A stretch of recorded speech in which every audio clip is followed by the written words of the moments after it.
What will they do when you tell them that you are my ally? When you tell them that Sauron lives because of you!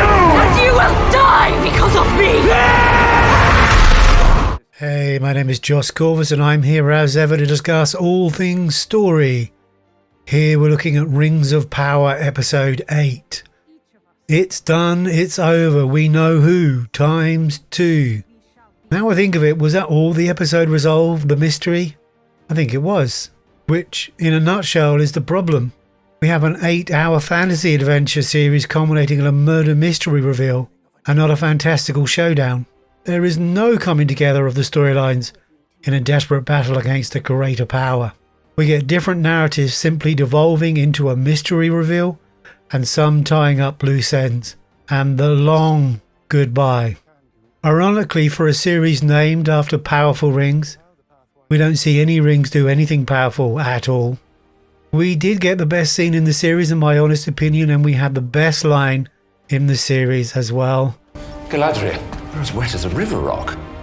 Before we get to breaking down the good, the bad and the ugly, consider clicking the links at the end of this video for my full character ratings and breakdowns, along with a separate breakdown of the individual stories. Now I've watched each as a single linear narrative, and that was fascinating. And there are 2 really good stories in there, amongst everything else. There's 2.5 good stories actually, maybe 2.2, but anyway, I digress. We now know the season's climactic moment was Mount Doom erupting, and these last 2 episodes are either closing threads or starting new ones for the next season. Once more, it's good to be in this world with these characters, but this was not entertainment. It did have that one good scene which we'll get to.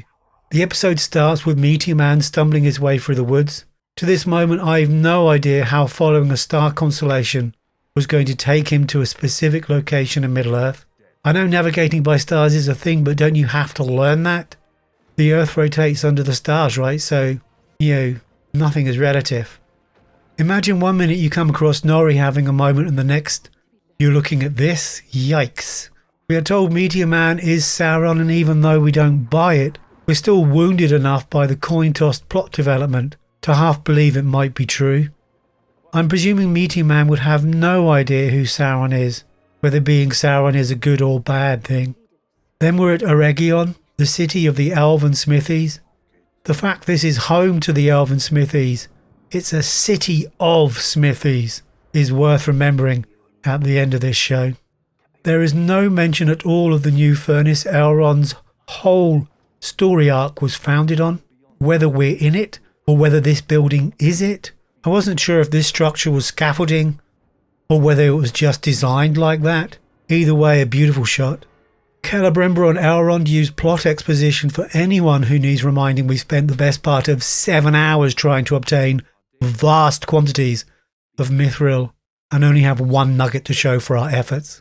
And then Galadriel appears with Sauron in tow in his mortal fair form, named Halbrand. Although Galadriel doesn't know it yet, and nor should we. The big mystery. And I still can't come to terms with it, but moving on. Elf maidens with sponges seem to be the tonic for Halbrand, and I've got to say, it'll probably work for me too. I like the horror beat injected into this scene, as we get a sense of something corporeal being close to Celebrimbor just before Halbrand turns up. I appreciated the interaction here, especially Celebrimbor's almost addictive need for the mithril to be returned. A good moment that was immediately ruined by Halbrand's exposition explaining the basics of metalwork to Celebrimbor, who at this point would have been a master smithy for roughly 2,000 years. Beautiful Numenor again, and the gradual demise of Tar Palantir. Sometimes the show ties itself in knots coming up with Tolkien-esque words when it would just be simpler to say what they mean. Draftsmen from across Numenor have been summoned to capture his visage. Using visage was a stretch here and made me think of this renowned British comedy wide boy who mangles French trying to make himself seem smarter. We learn the show has plans for Arianne, daughter of Arendelle, in the next season. This scene is in this season because the homecoming of Miriel has to have some drama with the death of Palantir. This scene happens to foreshadow whatever Arianne's arc will be. It nudges our interest rating in the next season up by about 0.02%.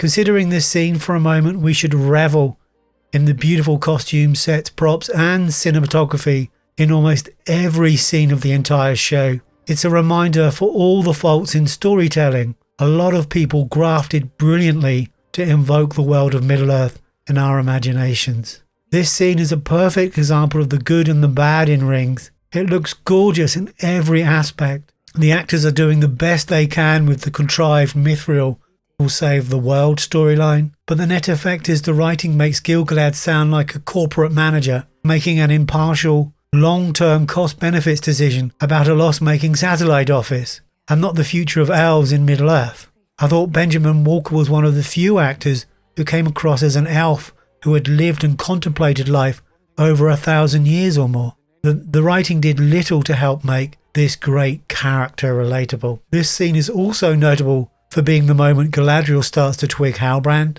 This is accomplished by having Celebrimbor cite key plot points in episode 6 and some narrative adar used in the same episode. Celebrimbor could have gleaned this from Halbrand, but why would Halbrand have said this to him? We can guess Halbrand has been mind-ing Celebrimbor, but it's just that a guess. The show doesn't give us anything to stage this moment, so it just comes across as puzzling, which takes us out of the moment. Why is this scene important? It is the first moment Elrond has shown any agency, any personal desire of his own. Sure, he has a fondness for Durin and he's admitted shipping out Galadriel was a mistake, but here he drives on the need to work with Mithril. I didn't think abandoning ship was a particularly elven phrase, but I did appreciate his agency. This scene of Galadriel instructing this elf to investigate Halbrand's lineage is the sort of scene you write to get the story down and then delete in the edit because it's over-explaining.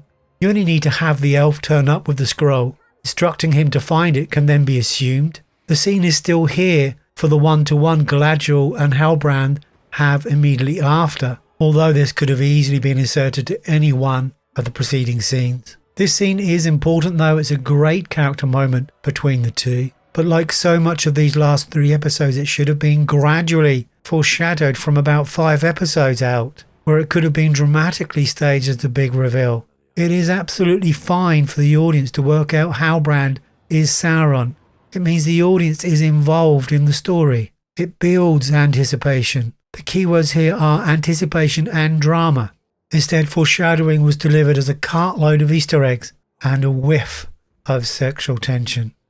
The climactic Harfoot scene is entertaining and visually engaging, although nobody on the show has demonstrated any ability to direct action, and it shows. The scene almost trips over itself, homaging Gandalf's fight with Sauron from the Jackson movies, and it seems Harfoots are not nearly as hardy as Númenóreans or Southlanders. A little scratch from a knife and that's it for Sadok. The progression of Meteor Man's skills were interesting. Nori's pep talk worked a wonder, and for some reason the Harfoots did not all run in different directions here, and instead decided burning to a crisp would only hurt for a moment, and closing their eyes would help. Close your eyes. It'll only hurt but a moment. I loved Meteor Man's use of the staff at the crisis and sending the priest characters back into the unseen world.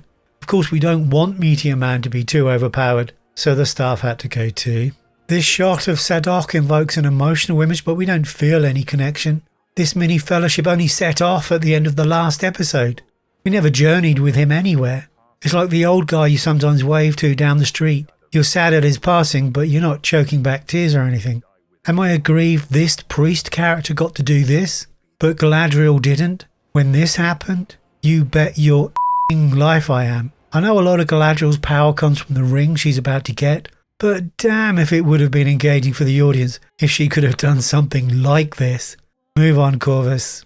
We get a little more of Halbrand lore baiting as he nudges Celebrimbor to greater heights, and then we get the big reveal. Not that it really is a big reveal, more like the answer to the mystery that outstayed its welcome 5 episodes ago. And for me, without any disrespect to Charlie Vickers, Halbrand looks like some northeastern English bloke, not the fair form inhabited by the immortal mayor Sauron in Tolkien lore is known to be. I love Halbrand as an Aragorn-style ranger, even an Isildur-style chancer, but he's not Sauron. We have this Aragorn-like Sauron purely because of the mystery, and that's how the coin fell for the writers when they had to make a decision. And and Galadriel throwing the family tree on the floor appears dramatic, like my 7-year-old daughter when she's told to turn off the iPad. Halbrand told her he wasn't the king in Numenor. He became the king because notionally the Southlanders needed a king. Galadriel was in on that. So we have childish drama because they never had time for writing proper drama, because they tried fitting everything into the last episode. That said, everything in this sequence, from Halbrand admitting he took the crest from the king 1,000 years before, is gold for me. I love the tension between Halbrand and Galadriel, and Sauron's subsequent mind fuck of Galadriel. It was so good. This is my favourite shot of the whole season. What a great storyline this would have been if this season had been about a wounded Sauron trying to gather himself after Morgoth's defeat and really trying to do right from his viewpoint, needing Galadriel as that balance, trying to recruit her. What a story. I go into this a lot deeper in my breakdown of the Galadriel story, link at the end of this video when it is posted. Instead, what might have been a great story is summarised in a few short moments. Before I move on, I wanted to say the actor playing Finrod, Will Fletcher, looked more like a world-wise elf than any of the main characters in the show. I thought that in the first episode, and every time I watched the scene since. His performance is captivating. There must have been a reason he had such a small part. But as Halbrand, Sauron, as Elrond and even Celebrimbor and Finrod, he seemed perfect. In this scene, he easily managed to range from brotherly to sinister. There would have been reasons why, but for one, I lament his lack of screen time. And then there is some word juggling to get around the fact Galadriel just delivered Sauron to their doorstep and he's now gone. And nobody is talking about it. Of course, there are a million better ways to do this, but everything is resolved in the last episode, so they only have time for word juggling and sleight of hand. The audience is more confused than the actors, who genuinely look confused. But we're coming to the climactic ending, so we're patient. But then we discover there is no climactic ending. The big ending to the season happened 2 episodes ago. Instead, we get 10 minutes of Meteor Man and Nori saying goodbye to the Harfoots. 10 minutes of the climactic episode, 1/6 of the whole runtime of the episode, showing hobbits saying goodbye to each other. Let me ask you this. How old is Nori, do you reckon? How old is Meteor Man? You'd think they'd at least ask him his name before packing their young daughter off with a guy who only wears camouflage netting. This got me to thinking Gandalf's later interest in hobbits might be more to do with checking in on his family line. I digress. For some reason, Galadriel has to give up her precious Valinor blade, which was handed down from her brother. You think the smithy capital of the elves, a place that's got smithies everywhere, crafting the most precious and most amazing jewellery and metalwork across the whole of Middle-earth, would have a spare pot of Valinor gold sat in a windowsill somewhere. But no, Galadriel has to give up her knife. What does that mean? Possibly the writers have made it symbolic of Galadriel's journey through the season, that she will complete an unselfish act in the name of a greater good at the end, when she wouldn't at the beginning. Or it could be symbolic of Galadriel's war-focused journey. She gave away her sword, and now she's giving away her knife. Now devoid of her implements of war, she will retreat to the trees and green grasses of Lothlorien. Then we get the forging of the 3 rings. And that's it.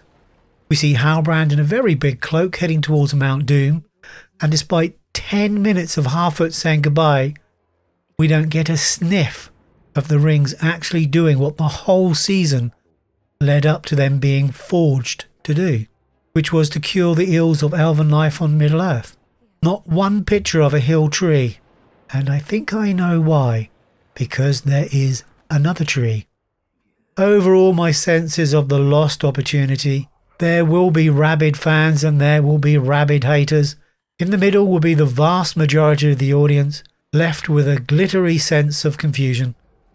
Okay, that's me done. Hopefully you found this video interesting. Don't forget the best way to get notified of the upcoming Rings of Power character and story reviews for the season is to subscribe. And you can see from my subscriber count, I need subscribers. If you could, I'd also appreciate a like It's the only way YouTube will ever know I'm here. Thank you for watching. Bye bye.